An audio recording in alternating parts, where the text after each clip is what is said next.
एक राज्य में एक किसान था जो बहुत लालची था।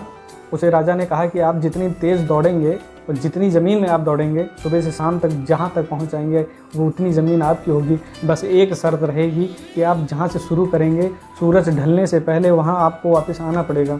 तो उसने कहा कि ठीक है, हम ऐसे ही करेंगे। तो वो जैसे ही सुबह होती है तो वो दौड़ना शुरू कर देता है। वो दौड़ता जाता है क्योंकि वो नहीं चाहता था कि ये मिला हुआ मौका हम गवा दें। तो जितना ताकत थी उसके पास, जितना दम था, वो उतना दौड़ता है, बहुत आगे तक दौड़ते हुए जाता है।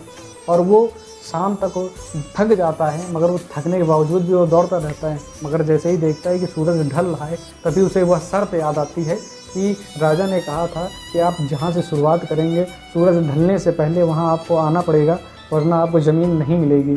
तो वो फिर वहाँ से वापस होता है, उतनी ही तेज़ दौड़ता है। थक चुका था, पूरी तरीके से थक चुका था, मगर वह पूरी ताकत से जैसे ही सूरज ढलता जाए उसकी स्पीड और तेज़ होती जाए। मगर वो पहुँच गया, मगर उसकी जान जा चुकी थी।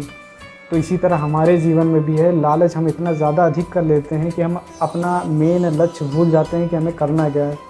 हम दौड़ते जाते हैं और जब हमारे कुछ समझ आती है तब तक हम वापस आते हैं, तब तक हमारा बहुत चीज़ें बिगड़ चुकी होती हैं। वापस तो हम आ गए, मगर जो चीज़ चली गई समय के साथ वो चली जाती है, वो वापस आने वाली नहीं। तो हमें हमेशा धीरे, हमेशा कछुए की चाल से चलो। जीत हमेशा कछुए की होती है, हमने कहानियों में बहुत सुना है। ये असल जीवन में भी लागू होता है। जितना हम धीरे और धैर्य के साथ आगे चलेंगे, जीवन में उतनी ही आगे बढ़ेंगे, उतनी खुशियाँ हमें हासिल होंगी। तो हमेशा आगे बढ़ें, खुश रहें।